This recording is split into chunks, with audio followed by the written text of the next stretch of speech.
Hi, everybody. I am David Butler. I'm Emily Freeman. Welcome to Don't Miss This. This is our scripture study YouTube channel / podcast. We move through the scriptures, talk about things we think you don't want to miss. Jenny just told me the other day she likes when I start like that instead of starting with a joke. And I was like, I don't start with jokes. But welcome if it's your first time. We're wrapping up the Old Testament right now, and then we're moving on to the New Testament soon. This video is releasing the Monday after Thanksgiving, which means... Happy Thanksgiving, everyone. Yeah, hope you had a great Thanksgiving. Merry Christmas. Even though Christmas started here at her house and Costco months ago. And Disneyland, for the record. Also, Disneyland likes Christmas as much as me. Okay. I'm in such good company. Everyone loves Christmas. Okay, but I particularly love it. Yeah, okay, truth. If we shared what we're going to do with our Christmas lesson ahead of time, that's in the video that has Micah in it. And I already looked to see what else was in it, and now I've already forgotten who it was. Jonah. Duh. Yeah. Okay. Oh, it was Jonah. Okay, Jonah and Micah lesson. If you go to that one at the very end, we talk about things that you might want to gather up to kind of do and be ready for the Christmas lesson, because it's funner if you have like a bunch of objects gathered before you watch that video. So and it's going to be so fun. We're going to be doing the Christmas episode. I can't wait for the Christmas episode, but it's because it reminds me of my childhood. But we're going to do the 12 symbols of Christmas from the Old Testament. We have such a fun guest coming. You're going to be so excited about the guest. And it's just going to be such a good Christmas experience and a really good introduction to the New Testament. Yeah.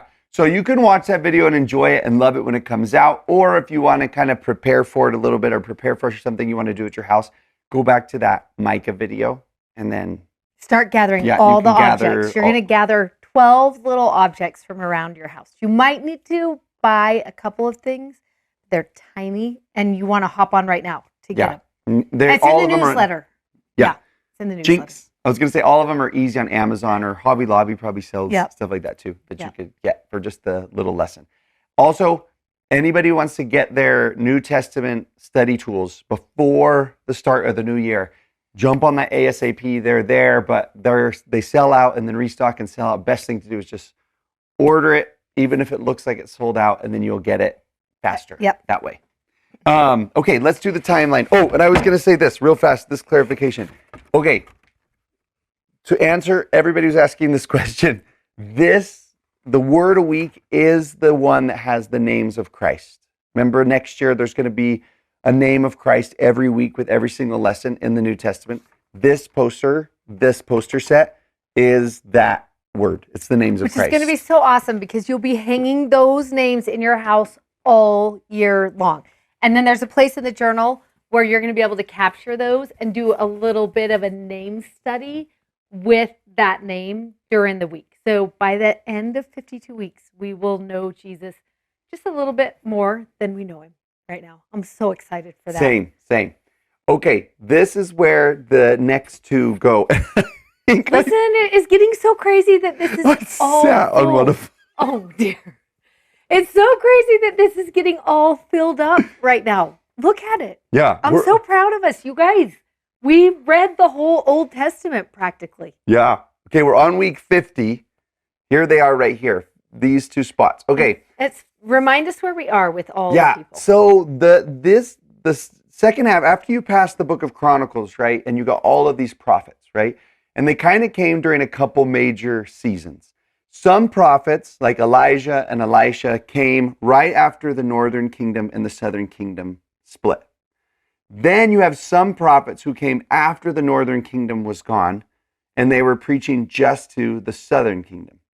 That would have been like Lehi, Jeremiah.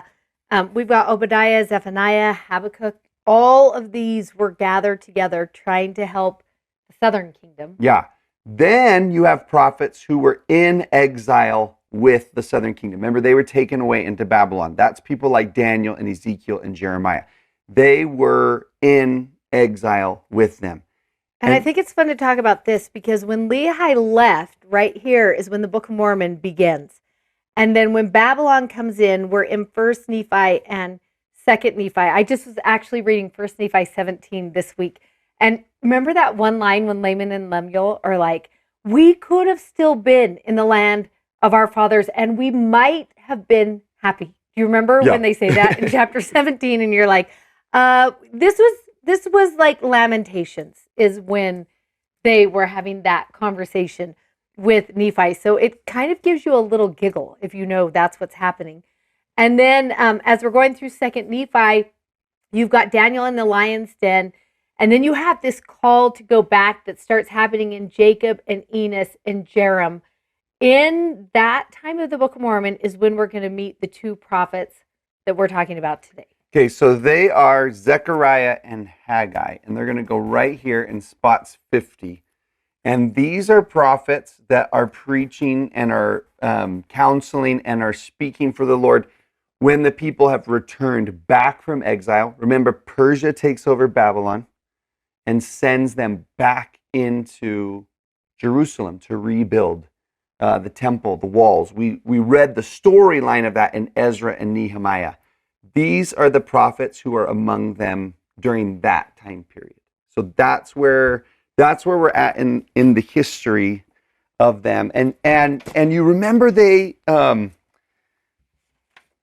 Cyrus, I forgot his name for a second, right? King Cyrus. King Cyrus is the one who started sending these people back and gave them the provisions and gave them the means and the freedom and the ability to go back into Jerusalem and to rebuild the city, particularly to rebuild the temple, and to rebuild the people. They've been in exile. It's almost like a second Exodus again, right?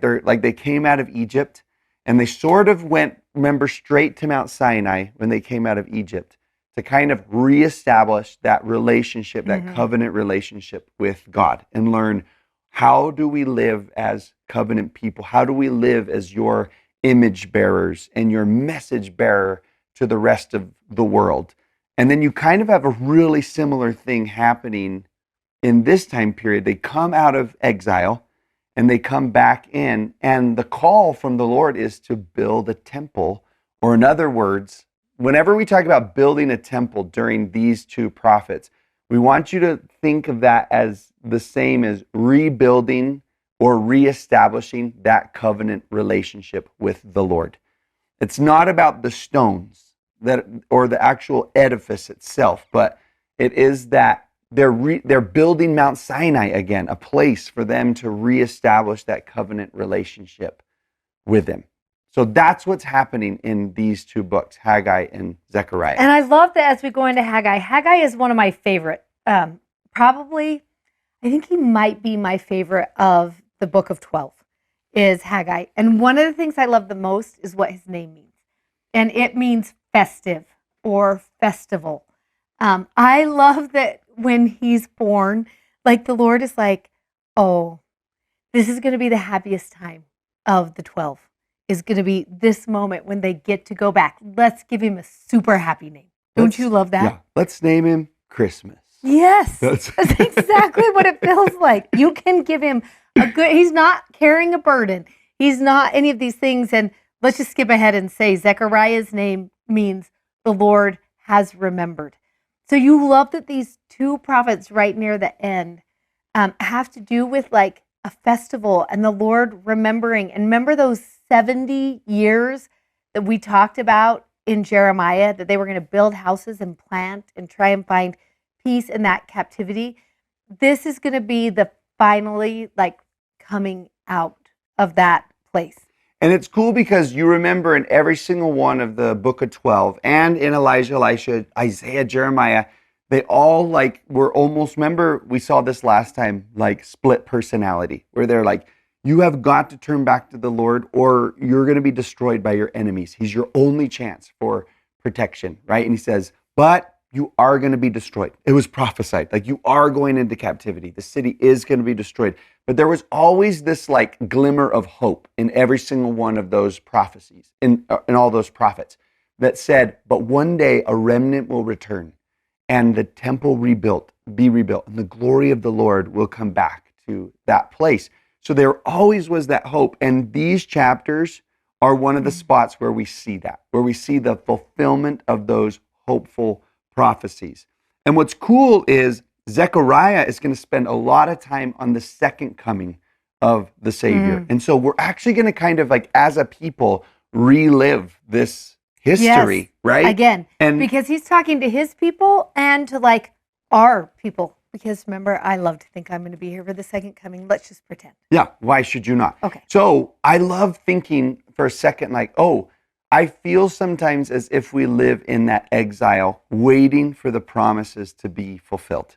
You know? Yes. Like we're like, when is it actually going to happen? And Yes. these two books are evidence that God does fulfill those hopeful promises. Yeah, and that he remembers. Yeah, right. It's so interesting because there's one verse, and we'll find it somewhere, where he talks about you've been prisoners of hope for so long, which is such an interesting phrase to me, because on one hand, hope is empowering, but when you hope for such a long time, and they were in captivity, that I love that he's like, there is going to be a realization of hope for you. Like there is going to be the day when all of those hopes come true. And this is the day.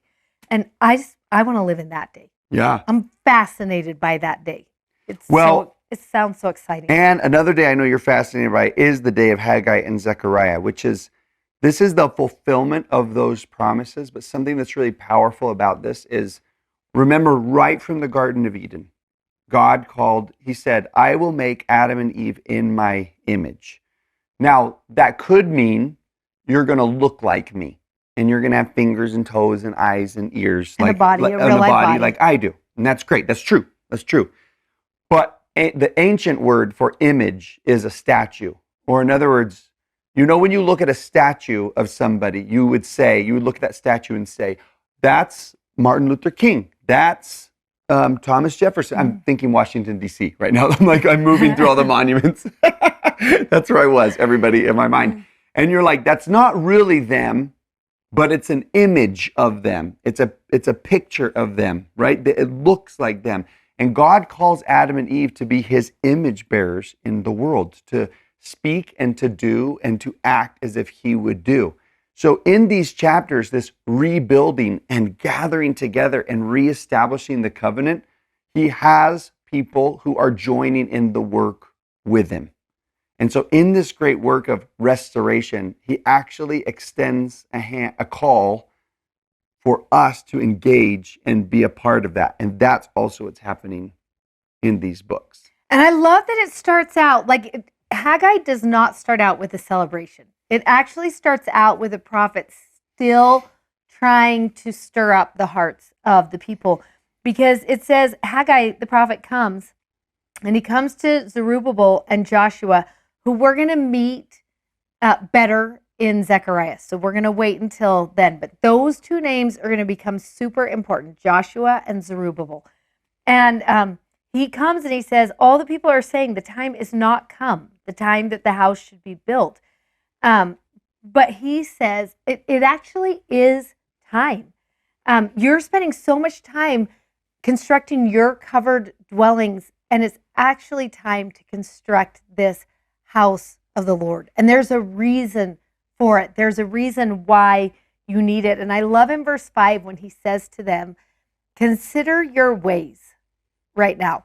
I just need you to stop what you're doing and consider your ways, which in my mind is such a great phrase. Like, it makes me want to stop right now and be like, okay, I also need to stop and figure out what is on my priority list right now that is higher than getting myself to the temple, than letting myself be covered by the temple. Like, where on my ways does the temple fit or fall? And that was such an interesting phrase that you just used, because that's what the phrase means, right? Sealed. How do you pronounce that word? Paneled. Oh, whatever. That's it means a covering. Yeah. In verse 4, chapter 1, verse 4, he's like, you're spending so much time in your covered houses, like making sure that you're covered financially, making sure that you're covered, you know, and from all the elements. Right, in all those different ways, protected. which are important. But he says, but you're not spending any time focusing on being covered by the grace and power and strength of the Lord, right? And I think that's really cool that they say that question, where they say that, where it's like, the time has not yet come for this to happen. And you said, the Lord said, oh, actually it is. Yeah, it is time. And I love when he says this in verse 6. Let me explain to you what your life looks like right now. And see if this looks like your life. He says, you have sown much, but you're bringing in little. You eat, but you don't have enough. You drink, but you are not filled with drink. You clothe yourself, but nobody's warm. And everyone who's earning wages earns wages to put it into a bag with holes. Like they're just not fulfilled. He tries to use so many images to say, this is the reality of your life. You're not fulfilled right now. There's holes in your life. I could fill you.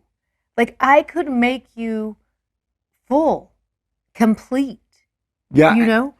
And I love that, like that verse right there, 6 is bookended by that invitation again. of, so I would just invite you to consider your ways. Like I feel like in my life, there are not enough vacations and there are not enough like things to buy and there are not enough securities financially that could fill me and satisfy me. Like there is something missing if I don't have God in his grace and promises.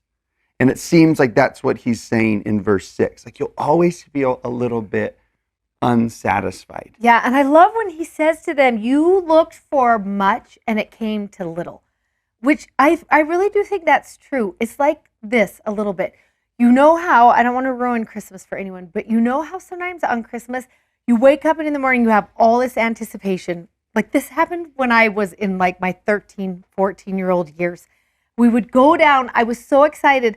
We would open up everything. The wrapping paper would be all over the floor. And then there was that moment when you were like, is that it? You know, it's over. Is it like that was Christmas? That there was just that moment of like your anticipation can't meet up or your expectation can't meet up with the reality of your life. And for me, that reality wasn't met again until I had my own kids. And then Christmas became so magical again at that time. And I love that he just calls out, sometimes life won't be fulfilling to you. Sometimes life will feel empty. Your friendships might feel empty. The job you're working in might feel empty. You might not feel like you have enough anywhere, that you're left wanting in all of the spaces in your life. I feel like that's what he's describing in that moment. And the solution then, it is going to, for some reason, be the temple, but what we like to think of is actually going to be the relationship, this covenant relationship. And I love when he points out, you're missing this in verse 10.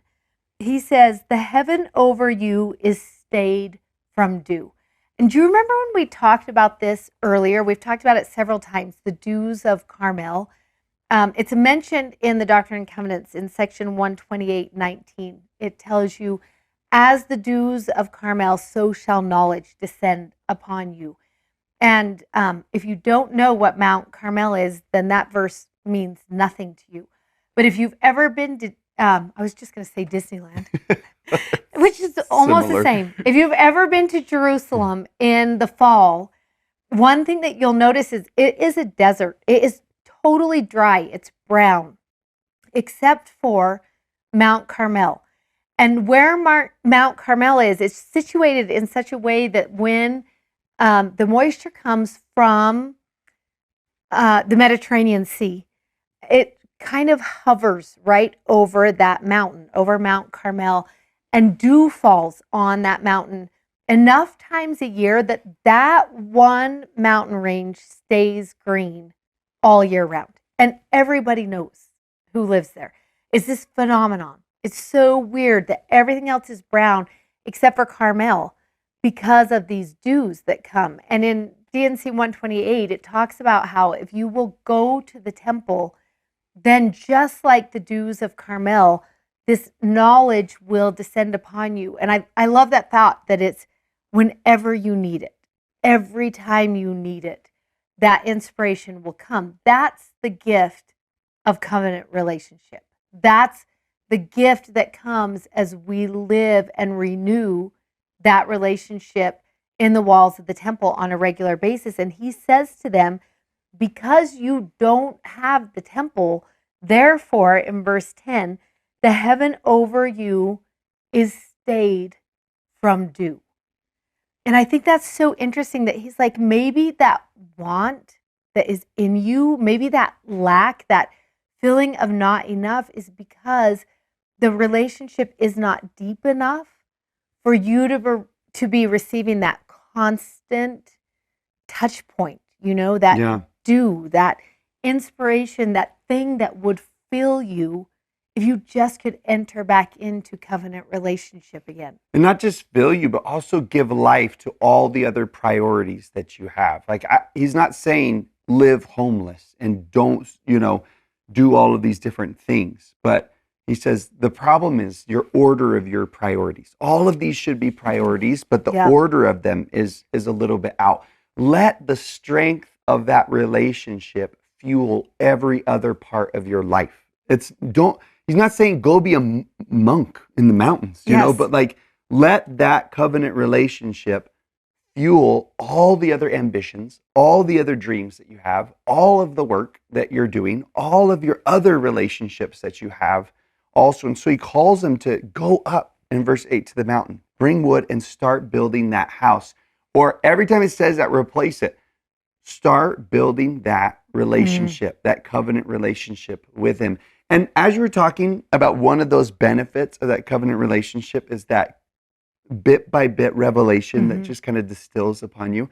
I also feel like within the walls of the temple, we learn how to live out covenant relationship. We learn that it requires sacrifice. We learn that part of covenant relationship is obedience. We learn that it's consecration to and loyalty, and also like to live the law of the gospel, which is to lift and love other people. It's funny that you said Christmas didn't become magical again until you started living the law of the gospel, like in giving, right, and providing and sacrificing for other people. That's what brought its the magic back. And when you were 14, you were like, it was all about what am I going to get, from this. Yeah, from this. And that's why it lost its savor.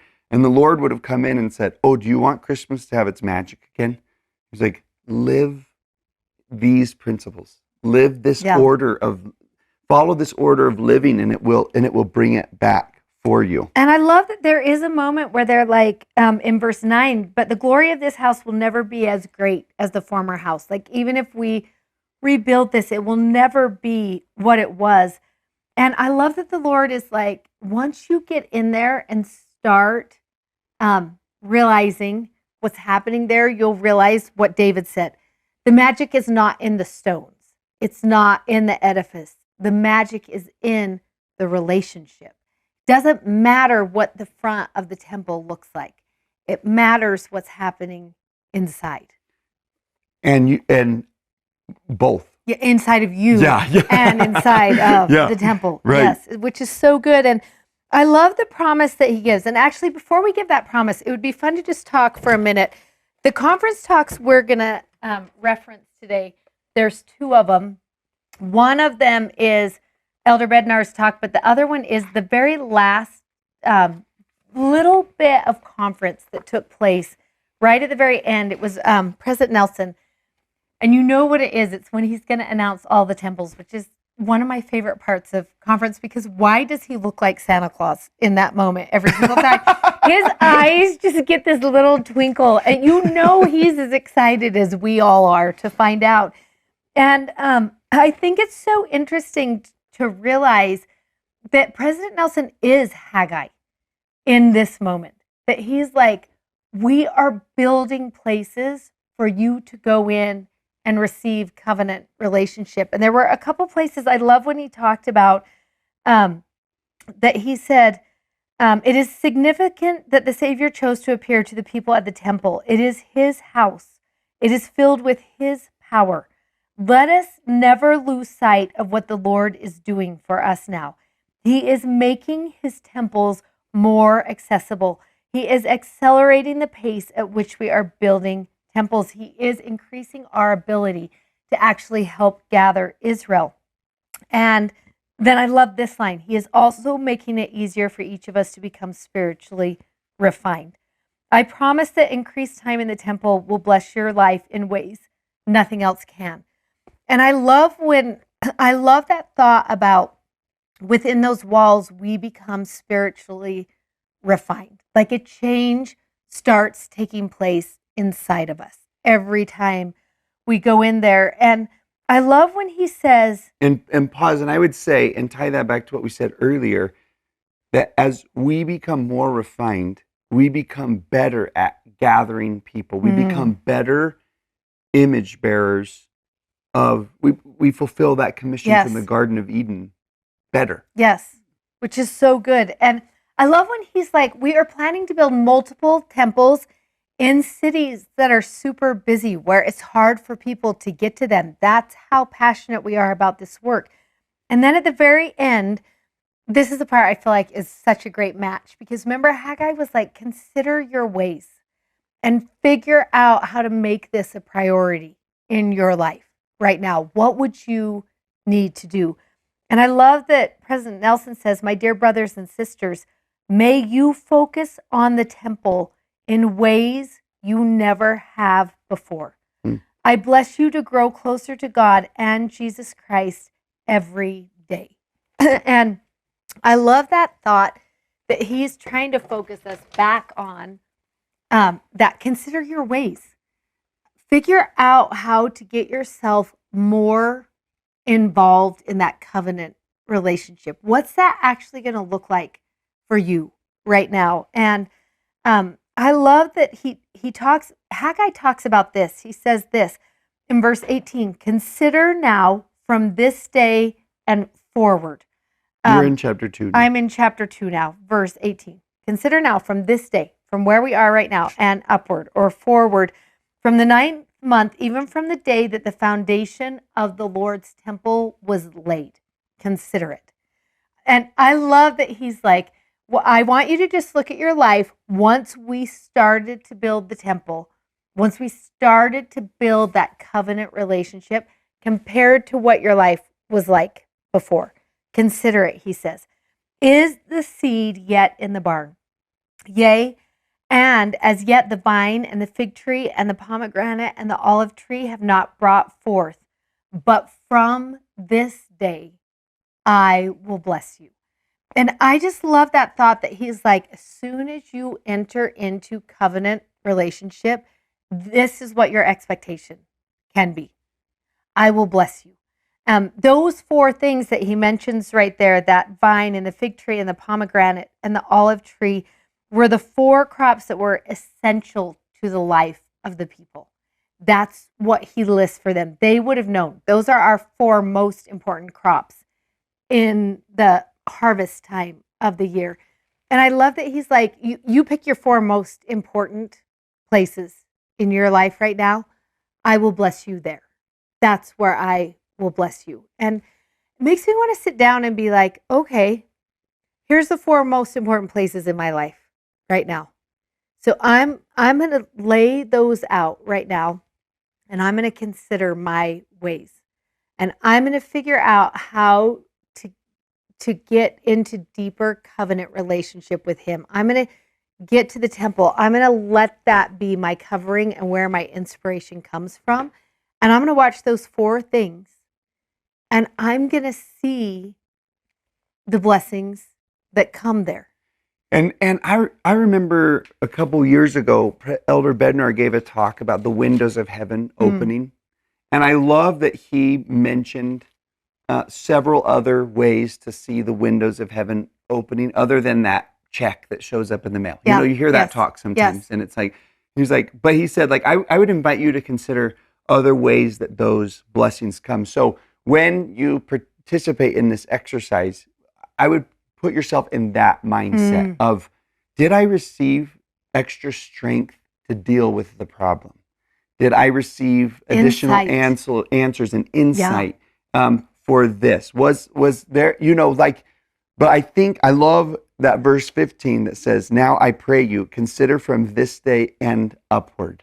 I like that it's like, not just from this day forward, but this day upward. You are going to watch, again, these other areas of life, the vine and the pomegranate and the olive tree and the fig, whatever the other was. I can't remember. Right? Pomegranate. Well, I said that in there. I love pomegranate. Okay. Most. These 4 areas of your life, they're important and you need them. But begin with this covenant relationship and see what if it doesn't fuel those other parts of your life also. And I like that when they're in this chapter, that if someone has been building their own houses and they've been focusing on other things, I love that the Lord approaches it in this chapter and just says, great, awesome. I know that's how things were, and it was like money and empty bags. Good.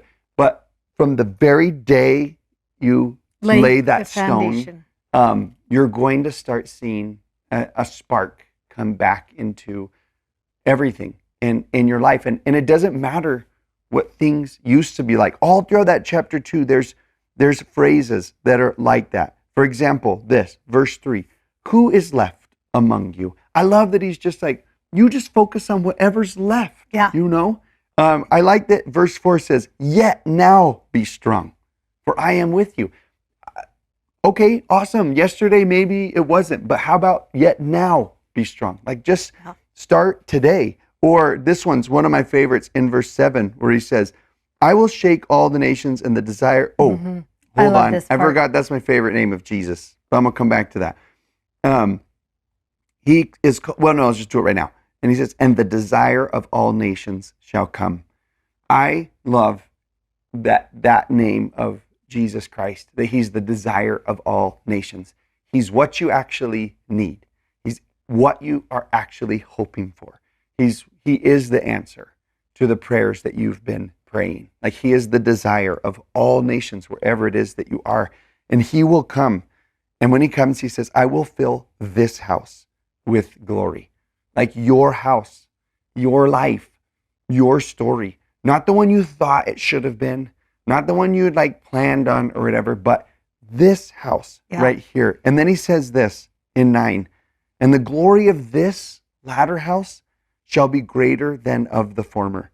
And this place, he says, right now, whatever your life looks like right now is the one he's going to come to. And I love that verse 9 says, you can always hope for something better. Yes, like greater I love that part. Things are always coming. And I love the hint of second coming language that we read in 21 when he says, speak unto Zerubbabel, governor of Judah, saying, I will shake the heavens and the earth.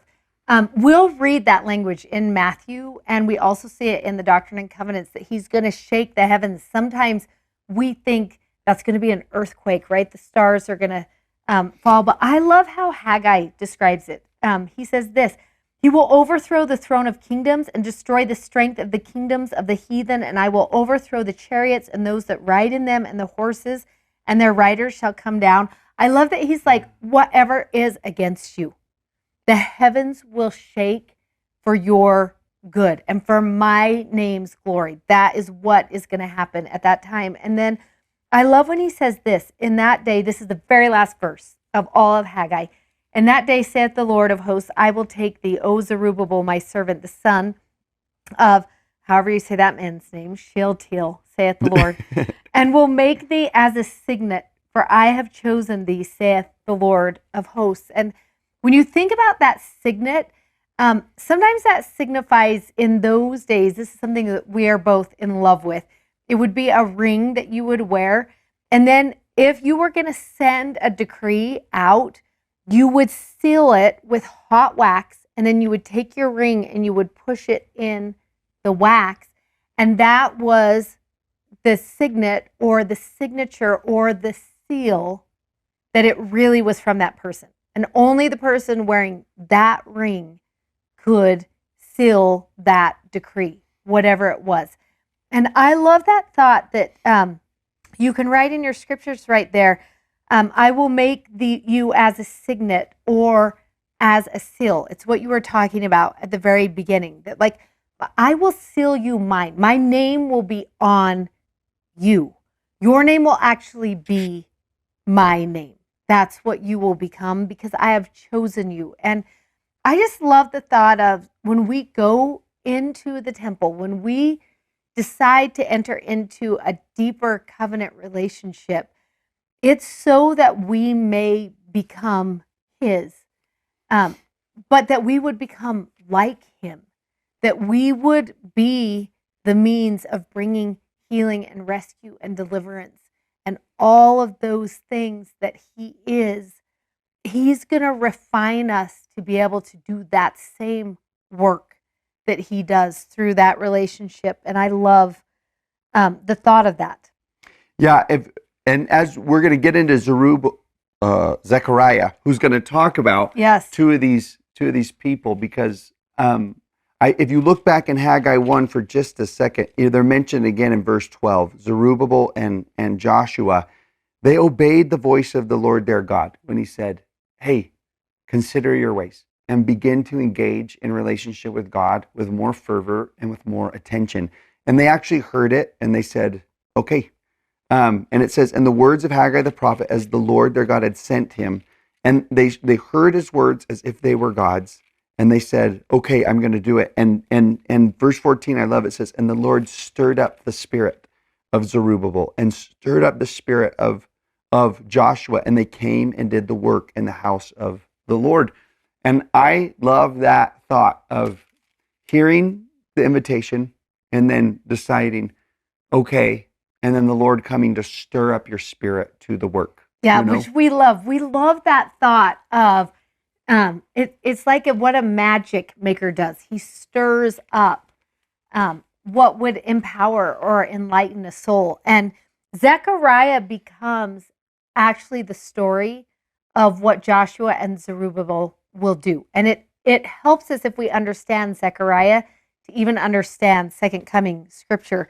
And so maybe we just hop right into there, and it'd be fun to introduce Joshua the way we are introduced to him, because maybe you think Joshua and Zerubbabel were like the best of the best, that they were like, well, those two people, of course those two people would do it. But I love that you know how the Lord works, that he's like, let me just look over, and I think I'll start with you. And then he gives this description of what Joshua looks like on the day the Lord chooses him. Yeah, it's in chapter 3 and of Zechariah. And in the beginning it says, and he showed me Joshua, the high priest, right? Who's supposed to be, the pinnacle of righteousness and whatever. And he says, and he was standing before the angel of the Lord. And then this is interesting. And it says, and Satan was standing at his right hand to resist him. That word Satan is a word that comes from the word that means accuser. In some translations, that's what it is. And I think I would just be so bold as to say that if anyone decides that they do want to engage in the work of the Lord, they're going to immediately be accused by the adversary of where they're not good enough, where they're falling short, why this is a bad idea, why they are a hypocrite, you should, clean up your life a little bit better before whatever. And he is standing there before the angel of the Lord. And also the accuser is there resisting the work that he's trying to do. And I love this in verse 2. And the Lord said unto Satan, the Lord rebuke thee, Satan. Even the Lord hath chosen Jerusalem and rebuke you. And I love that is a work of the Lord. That he will rebuke the power of the adversary. He will rebuke the accusations that are made. Jesus does that out in the wilderness, right? He's like, I will remember what God has said to me. And I love the thought that we need to remember to do that in our lives when we are embarking on something that is going to be powerful and that is going to be a great work for the Lord, to anticipate that Satan might get in the way of that and not to be afraid. I love that before we learn anything else about Joshua, we learn that very first thing he was like, rebuke Satan from your midst. That's what you're going to have to do. Yeah. If you're going to want to move forward. And to remember that, like, we learn about that in the house of the Lord. Yeah. We learn that we have that kind of power, but are we remembering to utilize it? Yeah. I remember being taught by somebody when they came to do a training in our stake, and some advice that he gave anytime you, because I was serving as a bishop at the time, and he says, anytime I would set someone apart as a bishop, as part of that blessing, I would always rebuke the power of the adversary That's so from their awesome. life. And it's something that, unless compelled otherwise by the Spirit to do, in any blessing that I give, it's included in every one of those blessings. For my kids, when they start school or need one, whenever I was setting people apart, I always I took that advice, and it's something that I always did. And so this has such a meaning to me. I love this part too, before we move on from it, that very last line of verse 2, because he says this, the Lord said unto Satan, the Lord rebuke thee, O Satan, even the Lord that has chosen Jerusalem rebuke thee. And then I love when he says this, is not this a brand plucked out of the fire? And I want to think he's talking about Joshua in that moment. And you know what a brand is used for? We have a family ranch, and last year, all of our kids wanted to design what our brand would look like. And there's actually companies that specialize in like creating brands for you. And you will put it in the fire, and then when you take it out, you can mark like the wood up at the ranch. You can put that hot thing in the wood, and it will make a mark on that thing that is permanent. It's going to leave a mark there forever on wherever you put it. And don't you love that he's like, when he's like, is this not a brand set in the fire? I love that he's like, I'm about to use Joshua, and he is going to leave a mark on this generation. He's going to do something good. And I love the thought that that would be true for all of us, that if we wake up, and Joshua's job was to rebuild and to gather. That's what Joshua and Zerubbabel are going to do. And I love Joshua was particularly going to be over the gathering part. And I love that the Lord was like, he's actually going to leave a mark on this people because of the gathering that he will do. And I think that's so amazing to have the Lord look at you and be like, I put you in this fire for a reason. And it might feel hot right now, and it might feel like more than what you can handle, but you will leave a mark on this generation. And when you were reading that verse, I thought it was so cool that he says, even the Lord that hath chosen Jerusalem. If you looked at Jerusalem at that time, you would have said, you are not a qualified location to do anything good. It was broken down. There was nothing significant about it. It was in dire straits.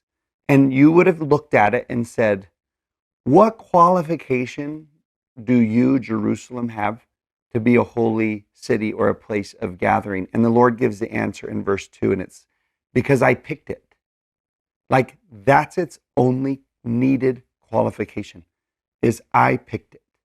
And Joshua will probably remember that in verse 3, because he looks down at his clothes and he's in filthy garments, standing before the angel. And I don't know if most little kids don't care about this, but when you get a little bit older, you kind of like care.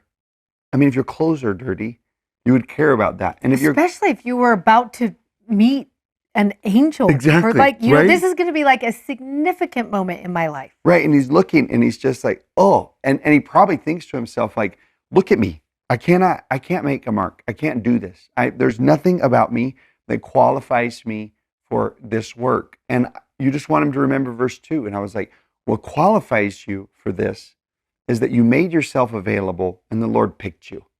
And I love what happens right here. He stands there with filthy garments. And the Lord comes and says to the angel, take away those filthy garments from him, because I've caused thine iniquity to pass from thee, and I will clothe thee in a change of raiment. And I will set a fair mitre, it's a cap that the high priest would wear, upon his head, and I will clothe him in those garments. And I love the symbolism of that. The word cover and to clothe are words that are synonymous in Scripture with atonement. They're synonymous with grace, being clothed in something. They're synonymous with cleansing.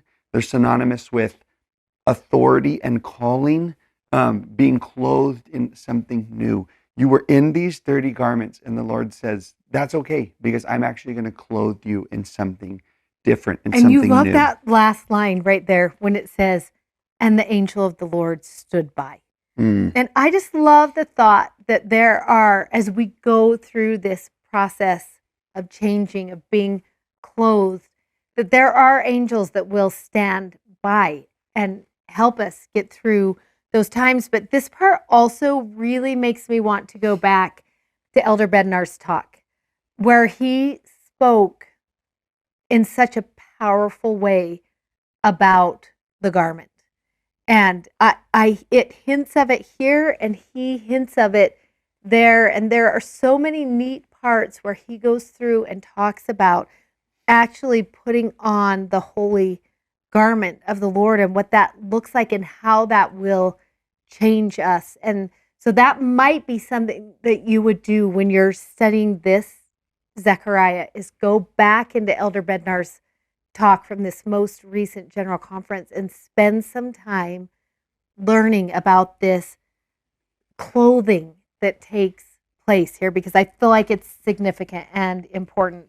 And there's a lot of a great need, I think, to be reminded of that, to participate in a ritual remembrance of being clothed and leaving holy places with that in mind. That just like, it's not just me. Like what I can do with myself is not good enough. We're going to see that in a chapter in just a second, right? And we'll look at that. But just have that ritual remembrance of being clothed and being sent out into this world. And I love too that imagery of we can go into the temple and experience him there, that covenant relationship there. But I love that from the temple we put on Jesus. We put on a reminder of that covenant relationship that we take with us everywhere we go, as many minutes of the day as we want that to be part of us, of the reminder of our relationship with him. And I love, for me, that symbolism is so important as I live my life, that being clothed by him and having that with me all of the time has become a really significant part of the way I live. And one other part of that, which I think is really sweet too, is it can become a reminder of the promised way of living, the way of living that I promised to do, right? Yes. Where the Lord says, do you want to make a mark? Here's how. Live in obedience, live in sacrifice, live the law of the gospel, live in consecration. And verse 7 teaches us that. It says, thus saith the Lord of the hosts, if thou wilt walk in my ways, the ways I've showed you, and if you will keep the charges I gave you, he says, then also thou shalt judge my house and shall keep my courts. That's a way of saying, like, you'll have a mark on people. You'll make a difference in their lives. And then this promise, and I will give you places out in the world to walk among these that stand by. And look at the footnote. If you look at the footnote of it, it means the heavenly messengers. The promise is, I will give you places to walk among heavenly messengers. Yeah, right? Or among angels. Among angels. Yeah, and I love the promise of that like, if you live up to that covenant relationship, then you will be among angels. And I love that Joshua's call is going to be to gather the people. Zerubbabel's call is going to be to rebuild the temple. And you remember Nehemiah's call at the same time is going to be to rebuild the walls. So there's three people working. One will gather the people, one will rebuild the temple, one will rebuild the walls. And I just love the spirit of that building that's taking place. But before we leave Joshua and go to Zerubbabel, should you read verse 10 from the Message? Yeah, of chapter 3, verse 10, because we love this so much. Or just paraphrase it. Yeah, verse 3, 9 and 10 just says this, essentially to Joshua, and the work that you're going to do will be the work of the Messiah. Like, you are involved in the work of the restoration. right, of all things, right? And he compares him in verse 8 to that, right? You're actually going to do that work. And the promise of the Messiah is that one day I will remove the iniquity of the land in one day, right? The work that you're going to do, like it's going to lead to this great, like, restorative, all promises and everything restored. And then that verse 3:10 is pretty good in the King James, but it says this in the Message. And at that time, everyone will get along with one another with friendly visits across the fence and friendly visits on one another's porches. And just that, looking forward to what that millennial day is going to look like, that the work of gathering has that end result in mind. All the work of gathering means is to get to a verse 10 moment of everyone getting along. That's the definition of Zion, that there will be of one heart and one mind. Or a cuter way of saying that is there will be friendly visits across the fence with your neighbor and friendly visits on each other's porches. That's so cute. So then he's going to tell what Zerubbabel's job is going to be. And he's going to, in chapter 4, verse 9, lay the foundation of this house. And his hand shall also finish it. And you will know that the Lord of hosts sent him to do that work. And then we love in verse 10 when it says, for who has despised the day of small things? Like, this might be a small beginning. This laying the foundation might seem to you a small thing, but don't despise it. Like, don't think this is not important or not a really big deal, because something amazing will come from this. And I love when he says in verse 12, and this hints to the book of Revelation. Do you remember in the book of Revelation, it's in 11, where it talks about in Jerusalem, there will be 2 candlesticks. And they talk about that they will be killed and lie dead for 3 days. These 2 prophets who will come and lie for 3 days, and everybody will celebrate in the streets until they are resurrected again. And that Revelation scripture is actually calling us back into Zechariah chapter 3 and 4, because it tells us right here, and I answered again and said, I'm in verse 12 of chapter 4, unto him, what be these 2 olive branches, which through the 2 golden pipes empty the golden oil out of them, which through the 2 golden pipes empty the golden oil out of themselves? What will these be? And then he answers in verse 14, these are the 2 anointed ones that stand by the Lord of the whole earth. And the 2 anointed ones are Joshua and Zerubbabel. And their jobs as the anointed ones are to gather and to restore. That's their jobs. And I love that as we think about like end time prophecy, as we think about the second coming, and we think about these prophets that are called up, they're going to be called up to do the same thing, to gather and to restore. That's their calling. And they will do that work as hard as they can and for as long as they can. But for that work to be completely finished, it will require Jesus to come back and finish it. And that's what Zechariah is going to teach us in the end. And I just want to say something about that verse 12 that I think is a really, really neat imagery, because Zechariah has this dream, and it's of this candlestick, and the candlestick has a bowl above it and pipes that are leading down to like where the oil is kept. And so it's continually being refilled, right? And at the beginning, he asks about, wait, what's going on right there? And the answer was in verse 6, 1 through 5 is that vision of it. And he says, this is the word of the Lord unto Zerubbabel, saying, not by might, nor by power, but by my spirit, saith the Lord of hosts. The thing that's going to make this work is not your effort and not your power, although it's needed. You're a co-creator with me, but you're going to keep being refilled by this oil, right? Yeah. And it hints of the same as the dews. Right. Of right. Carmel, yes, right? It's that yes. same thing that he's trying to teach you about the Spirit. That it's going to be by the Spirit that this great work will be accomplished. And I love that image of this bowl that just keeps refilling. Yes. You know, I hate at a restaurant when the waiter forgets to refill my glass, Yes. you know? Yes. And so this idea of one that keeps refilling. But what's cool is then next to that bowl are these 2 olive trees, which are the source, you know, of that oil too that's coming, you know? And I love that he compares Zerubbabel and Joshua to both the candlesticks and the trees. And there's something cool about that work of gathering and restoration is a call to all of us. And the call that it is to kind of breathe hope and life and spirit into other people. Like that is one of the best ways to do that, is to try and become a source, you know? Yeah, and or the channel, I guess, of life and light and hope to people. Yep. And I love that he describes what that's going to look like in chapter 8. I love when he says, there's one part, well, you love this one part. He talks about, this is what's going to happen. I will return to Zion and I will dwell in the midst of Jerusalem, and Jerusalem will be called the city of truth and the mountain of the Lord.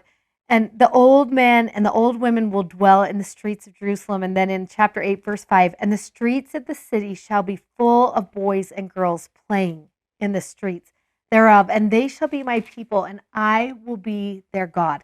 I love that he's like, just imagine this, Zerubbabel. This is what I want you to imagine. This is what you are building right now. And then he says this in verse 9, so let your hands be strong, that the temple might be built. And he tells him that again in verse 13. So will I save you, and you will be a blessing. Fear not, but let your hands be strong. And I just love the thought of that. And as we wake up every day, and someone asked me recently, like, what's your job? They asked me, what is your job? What do you do? And I sat there for a minute and I was like, well, every day I just wake up and I pray, how can I help build the kingdom today? And then whatever inspiration comes, that's what I do. And what if we were all doing that every day? Just like, let your hands be strong in that work, in the building of the kingdom work. And then I love when it says this in verse 23. And I would say before you say that, every time you hear that phrase, please translate it in your mind. The prayer to help me build the kingdom, that word kingdom means people. Always. Like the work of building the kingdom is the work of gathering and strengthening and building and restoring people. And renewing people. Always. And you ask yourself, how does the temple have to do with that? 2, 1, that's a place where people will be built and restored and renewed. And that's a place where I will be instructed in how to better be a builder, instructor, renewer, restorer. Yeah. I mean, that's the central. That's why it keeps bringing it up. Is because the role it will play in doing the great work of restoration. And I love that the reason why people will come is because they will say this in verse 23, we will go with you, for we have heard that God is with you. And it makes me want to really like self-check myself and think, am I representing in everything that I do and say and how I react to people and how I enter into relationships? When I leave, would people say, I think God is with her? I want that to be true of me. And I want them to feel drawn to me because they think maybe God is with me. Could there be a greater compliment than that in a life? And what does that actually look like? And I love that that's why we'll gather people, because they'll be like, let's go with them because God is with them. So let's go with them. I love that that would be a reason why someone would choose to actually be with you. And I love in verse 12 when it says, turn you to the stronghold. This is where it says, you prisoners of hope. Even today do I declare that I will render double to thee. That's chapter 9. In chapter 9. And then should we go to 14? Yeah, but first 9, one more thing in chapter 9, because I do love I love that there's this promise, right? The 2 things are happening. One is we are being called to the work of gathering and restoration. And it's Jesus's work. And he's the one empowering us to do it. He's the reason that there's going to be, the miracles are happening. We're actually gathering people to him. But then there's a promise in the book of Zechariah that, and then he will come. Yes. He came once, and then he is going to come again. And I just love his description in Zechariah 9 of his first coming, where he just says, "Rejoice greatly, O daughter of Zion. Shout, O daughter of Jerusalem. Behold, thy king cometh unto thee. He is just," meaning he will make everything right, "and has salvation with him." And then it says, "lowly, and riding upon an ass, and upon the colt, the foal of an ass."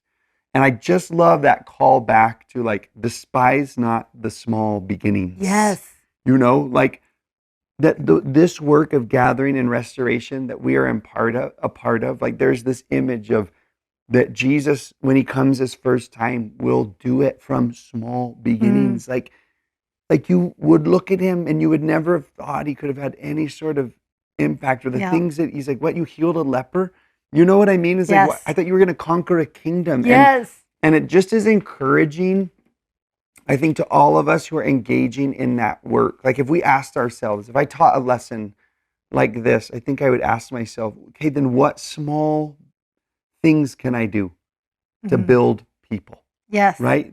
That's how you engage in this. And I think it's important to remember too, I'm going to start at the end of chapter 13, that this work is not easy. And he doesn't say it will be easy either. And also this entering into covenant relationship isn't always easy. You want to be like, well, if I just choose him, then everything should be fine. And I like that he reminds us there's going to only be a third part that is left after all of the scattering and everything that takes place. And in verse 9 of chapter 13, he says, "I will bring the third part through the fire, and will refine them as silver is refined, and will try them as gold is tried. They shall call on my name, and I will hear them. I will say, it is my people. And they shall say, the Lord is my God." And I do think it's important to remember there will be affliction and refining, and that taking his name upon us. I mean, you think about that brand pulled out of the fire, right? That there is going to be refining that takes place on this journey, and we're going to all walk through that together. But I love how he describes the hope at the end. As we get to the end of chapter 14, and he talks about that they're going to come in verse 16, everyone that is left of all the nations, they will go up from year to year to worship the King, the Lord of hosts, and to keep the feast of the tabernacles, which we're super happy about because we already do that right now.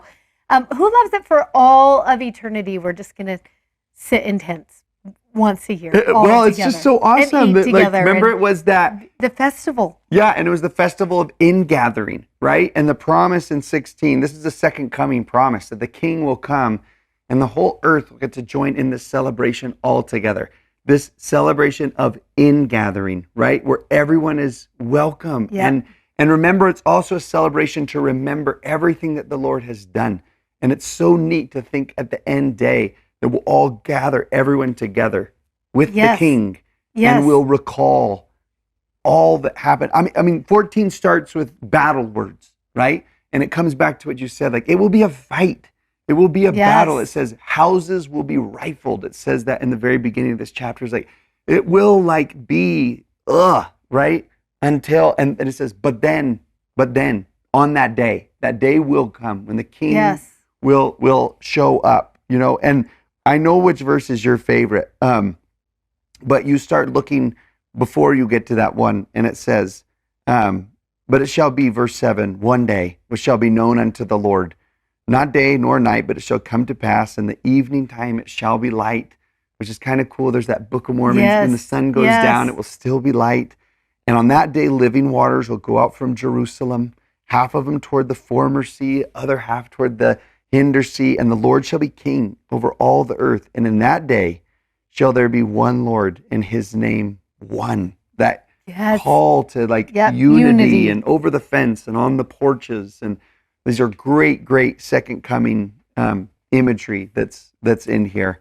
And then your favorite verse I already know is 20. I know, I do. I love 20 so much. I was like, is he going to get my favorite verse? I know, I will leave it for you. Listen, I love this part so much. This is the Disneyland verse It is the Disneyland verse. In that day shall there be upon the bells of the horses holiness unto the Lord. Don't you just love that just as the horses go down the street, they're just clip-clopping around, and on all their bells, you hear them coming. It's just happy. It is the sound of festival and rejoicing and Christmas, right? Right. And on every bell is written holiness to the Lord. I need to get myself a bell that says holiness to the Lord engraved on it.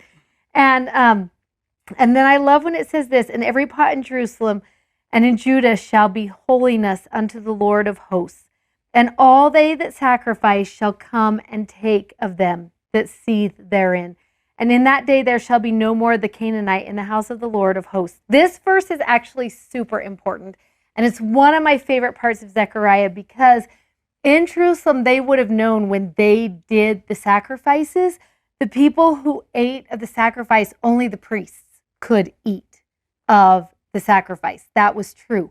So it's really weird when it says in here, every pot in Jerusalem, and then it wants to talk about, and all they that sacrifice shall come and take.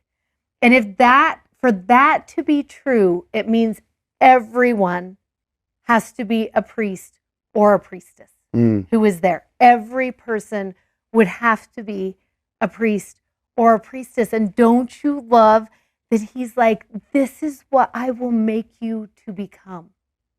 You will become a priest and a priestess. You will get all that I have, everything, you will come and take. That's what will happen. And where we started out with that feeling empty or not fulfilled, I love that what he wants to end with is, just come and take. That's what I want you to do. What does it mean to be a priest and a priestess? Like, what are we growing up into?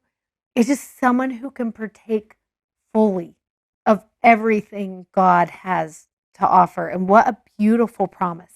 And they also, priests and priestesses, were people who connected others with God.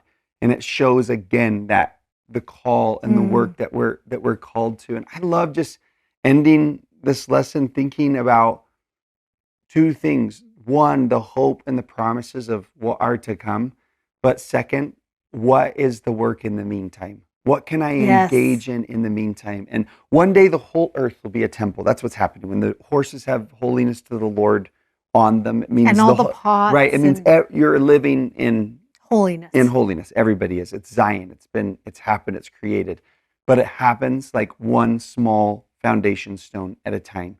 And like, we don't just wait for God to come and wave his magic wand, but we actually get to engage in that, in these small but really significant ways. Like, I just think when he says, despise not the small beginnings, like I imagine like a man who's like lost his job and lost hope and doesn't know what to do, and someone else who comes in and helps him refine work and refine dignity again. I would never call that a small thing. It's not something I'd ever despise. And it's just this, any work of restoration, any work of gathering in, any work of connecting people with heaven and with God again is wildly significant and needed. And his work. It's his, and we're called to it. Yes, so good. This is a great chapter. Whoever has a baby this week should name them Haggai. Okay, see you next week.